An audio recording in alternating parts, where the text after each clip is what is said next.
Okay, so my first problem here is it says here identify acceptable names for the following molecule, and it's kind of hard to see these options. So let me rewrite this for you here. So number one here, I want to name this molecule, right? So I have some type of ring structure here, and bonded to a bromine and bonded to a bromine here. And then it says I'll check all of the names that apply. So all of these names I have here. So let me write this in. I guess I'll write this here. So I have P dibromobenzene, 4,6 dibromobenzene.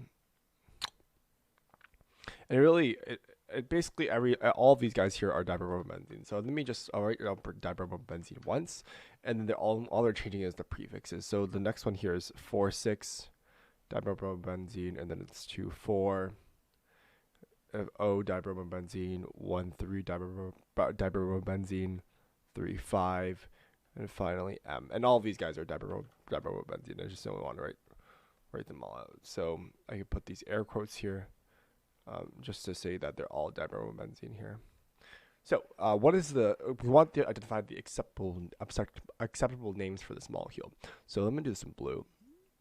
And how do we name this structure? So obviously it's dibromobenzene, like all of these guys here. But how do I utilize these naming structures here? Like what is up with these numbers here? So in order for me to kind of figure this out, what I'm gonna have to do is I'm gonna have to start labeling the carbons, right? And if I want to label the carbons here, what I would have to do first is I can either choose to do the numbering system or the orthoparameta system. So there's two systems of naming here. So I have one here, which is IUPAC. I have one that's IUPAC. So again, I follow the numbered carbons, and then I would do the prefixes according to that. So that's this kind of systematic way. And then the second one would be more of a common name. So more of a common name, and this is more based on the positions in where they stand. Common names for positions. So let me do number one first. And number one here is IUPAC. So if I wanted to do IUPAC, I would just follow IUPAC guidelines if I were to name the structure here. So I'm going to say maybe I'm going to put carbon number one on this bromine here, or I could put it on this bromine here, and I would count either left to the right way. So in this case, because they're the same, I'm just only going to I'll go clockwise for you. So this is carbon 1, carbon 2, 3, 4, 5, and 6, right? So if I were to use IUPAC, I would get one name, right? And I would get here, this would be, again, I have a bromine on 1 and a bromine on 3. So this is 1,3-dibromobenzene, which means this guy here, this name here is correct, right? 1,3-dibromobenzene. So this is an acceptable name for this molecule here. However, I can also have, so that was the IUPAC name. So we did the IUPAC name here. But we also want the common name for the positions, right? So if I were to look at this benzene here, and I can say here that if I were to look at this benzene from this approach here, where I'm saying this here is 1, this here is 2, 3, 4, 5, 6, and this is the relative positions. And this is not relative. It's kind of like a permanent position for benzene here. And we can use common names such as orthoparameta to figure out where the positions of these bromines are. So let me do that for you here. So usually with a molecule here, I would like to rewrite this. I want to redraw this molecule so that the carbon 1 is actually at the top. So let me redraw this here, and I will let me erase this guy here. And I'm going to redraw the structure. Again, this structure is the exact same thing. This is going to equal this guy here, right? I'm simply just reflecting this here. It's exactly the same structure here. Sorry, this line isn't that great. It's exactly the same structure here. So in this case here, my carbon 1 is always actually on this guy here, and then everything else is relative. So you can think of this as This is the ortho meta para naming kind of way. And if I were to say this here is carbon 1, and I would say these guys here, 1, 3 here, are meta to this carbon 1. So this here, these two positions here, or let me do this in black here.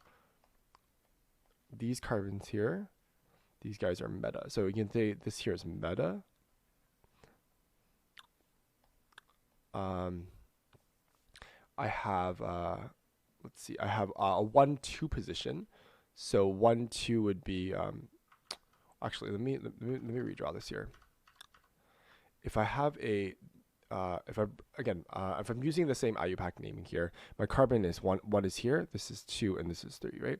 In this case here, if it's a 1, 3 positioning here, this here is going to equal meta. If I had, for example, I'm going to write this in blue here, if I had a bromine that was not here, but if it was on the second carbon, this here is a 1, 2 position. So this here would be a 1, 2, and this would be a ortho position. So if it was right beside it, and then finally, if I had something that's polar, like totally opposite of this, so if I had, if it was on 1, 2, if it was on the fourth carbon, like so, and I'll do this in red here. If my BR was here, so totally opposite here, 1, 4 equals, this would be para to the bromine here. And in this case, we have a 1, 3 situation, right, going on here. So 1, 3 would be a meta dibromobenzene. So remember, this is here's 1, 2, and 3. 1, 3 are the bromines here. So I can say this here is a 1, 3 meta, or I can say it's meta dibromobenzene. So which means this solution is also correct.